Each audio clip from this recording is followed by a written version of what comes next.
Hola chicos, ¿cómo están? Bienvenidos. Hoy estamos en un nuevo video, esta vez con un tema muy parecido a un video anterior. Sin embargo, en este vamos a profundizar mucho más el tema del texto, la oración gramatical. Vamos a analizar con más detalle lo que es una oración, lo que es un verbo. Entonces, en ese sentido, te invito a que te prepares porque si bien tiene un título muy parecido, no significa que sea el único video, sino que acá vamos a profundizar y vamos a tocar otro tipo de temas. Bien, vamos a empezar recordando que el texto es un conjunto de párrafos, un conjunto de oraciones con un sentido completo. Y vamos a ir desenvolviendo este texto hasta llegar a la oración gramatical. Vamos a iniciar hablando sobre la oración. Una oración es una unidad gramatical que va a expresar una idea completa. Cuando hablamos de una idea completa, estamos hablando de que las oraciones expresan no solamente un grupo de palabras, sino que te va a dar a entender algo que quiere transmitir. Por lo general siempre va a contener un verbo conjugado, va a través de las oraciones que nos vamos a comunicar, vamos a poder hablar de acciones, de estados, situaciones que van a tener un sentido completo. Esto significa que tiene un significado completo, tiene un sujeto, tiene un predicado y no va a necesitar nada más.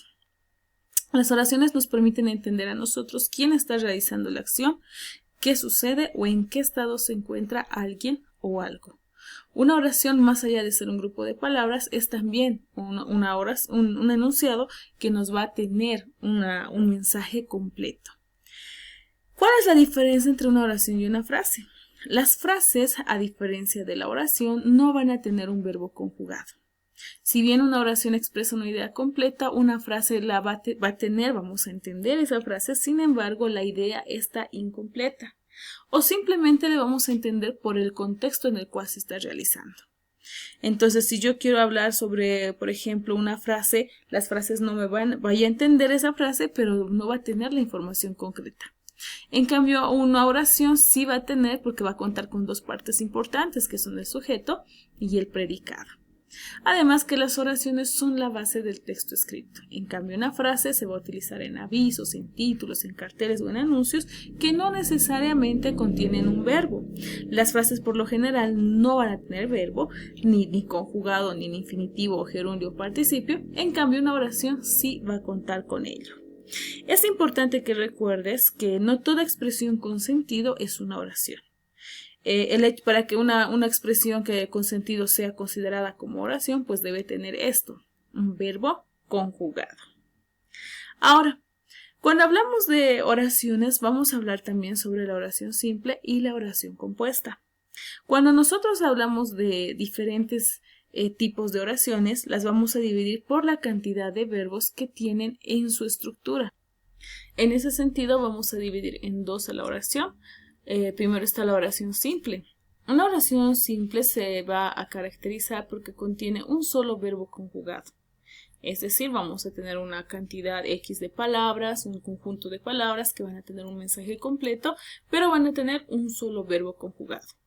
Este verbo que va a utilizar puede ser una acción como caminar, leer, correr, puede ser un estado como ser, estar o parecer, o puede ser un proceso como crecer o estudiar.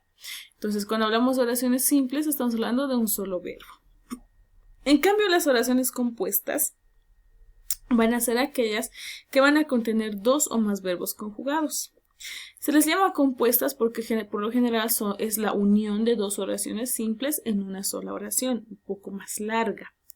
Esta va a expresar más de una acción o va a tener ideas relacionadas que nos van a permitir encontrar ambos verbos, ¿no? José admira la naturaleza y cuida el medio ambiente.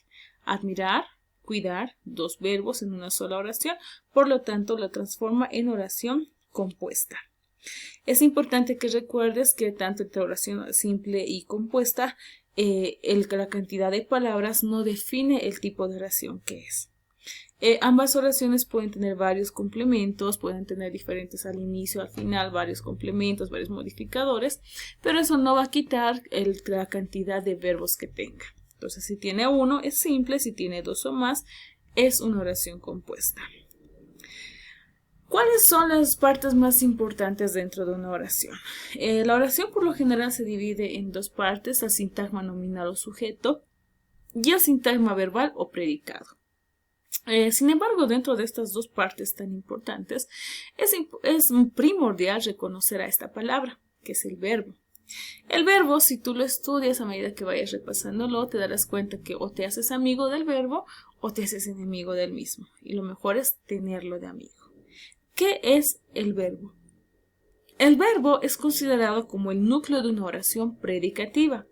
Es decir, es la parte más importante porque expresa una acción. Cuando hablamos de acción, hablamos de algo que tiene un tiempo determinado para suceder, ¿no? Por ejemplo, correr, estudiar, tiene un tiempo predeterminado que podemos cumplir. En cambio, un estado, que también es un verbo, es aquella sensación, es aquel pensamiento, es aquella emoción, sentimiento que está sufriendo ese sujeto. Por ejemplo, los verbos de estado más conocidos son ser, estar y parecer. Y un verbo de proceso es aquel que tiene una duración más larga que la de la acción.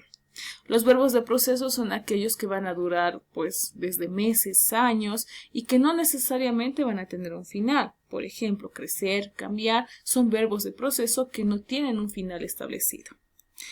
Existen diferentes formas de reconocer al verbo dentro de una oración. Existen verbos que son verbos explícitos, que significa que están ahí dentro de la oración, que yo puedo verlos. El erizo vivía solo, el verbo ahí es vivía.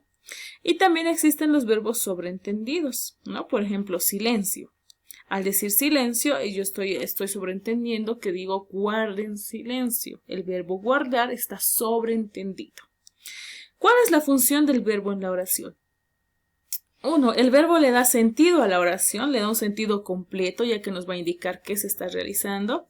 Me permite identificar en qué tiempo está esa oración, si está en presente, en pasado o en futuro. Y también me ayuda a descubrir quién está realizando la acción del verbo. Por lo tanto, dentro de una oración con sentido completo, siempre va a haber un verbo. La frase comunica ideas, pero no necesariamente contiene un verbo conjugado. Y el verbo es la parte esencial de toda oración. No existe una oración sin verbo, por lo tanto es fundamental en la creación de oraciones. Como es tan importante, el verbo también sufre ciertos accidentes gramaticales. ¿Qué es un accidente gramatical? Van a ser todas las variaciones que presenta el verbo para indicar quién está realizando la acción, en qué momento está ocurriendo, de qué manera se está expresando y cómo se relaciona el sujeto con esta acción establecida. Estos accidentes que el verbo va a sufrir permiten que el verbo se adapte a la oración y pues dé ese sentido completo que necesitamos. ¿Cuáles son los accidentes gramaticales principales? Número 1, persona y número. La persona de un verbo me está indicando quién está realizando la acción y el número del verbo me indica quiénes o cuántos están realizando esa acción. Por ejemplo, en la primera persona vamos a tener 3 principales. La primera, donde están yo en singular, nosotros en plural. La segunda, que tiene a tú en singular, a ustedes y vosotros en plural. La tercera, él, ella, ellos y ellas, que también van a tenerlas en singular y en plural. En cuanto al número, vamos a señalar 2 principales, el singular cuando es uno solo y el plural cuando varios están realizando la misma acción verbal. Es importante saber reconocer la persona y el número porque así vamos a identificar a la persona del sujeto. También vamos a ayudar al verbo a que tenga concordancia con el sujeto y con las demás palabras, ¿no? Es importante reconocer a la persona de un verbo. Como siguiente accidente tenemos al modo verbal. Los modos verbales son aquellos que me ayudan a expresar la actitud del hablante frente a la acción que se está realizando. Los modos verbales son muy fáciles de reconocer, siempre terminan en tivo, son el indicativo, el subjuntivo y el imperativo. El modo indicativo nos expresa una acción real, segura, comprobable, que se puede ver y se puede reconocer, ¿no? Por ejemplo, hoy es de noche, mañana amanece. El modo indicativo no tiene emoción, no tiene sentimiento, simplemente es una información realizada. Luego tenemos al modo subjuntivo que expresa deseo, duda, posibilidad o emociones. Cuando tú deseas algo como quisiera que suceda, o comería todo el día, o dormiría todo el día, son deseos, son dudas. Cuando yo hago una pregunta, estoy haciendo modo subjuntivo. Si yo hablo de una posibilidad, estoy hablando en el modo subjuntivo. Entonces, cualquier tipo de sentimiento que tú quieras expresar se puede hacer mediante este modo. Y por último tenemos el modo imperativo. Se le llama así porque se utiliza para dar órdenes, consejos o indicaciones. El modo imperativo me permite a mí realizar órdenes, pero nunca a la primera ni a la tercera persona, sino que solamente en la segunda persona. Como tercer accidente gramatical tenemos a las formas no personales del verbo. Como primero tenemos al infinitivo, que es una acción que se realiza de manera general, es la forma infinita del verbo. Sus tres terminaciones comunes son ar, er e ir. El gerundio, que es una acción en desarrollo, sus terminaciones son ando y endo. Y el participio, que es una acción terminada, sus 5 terminaciones, ado, ido, to, cho y so.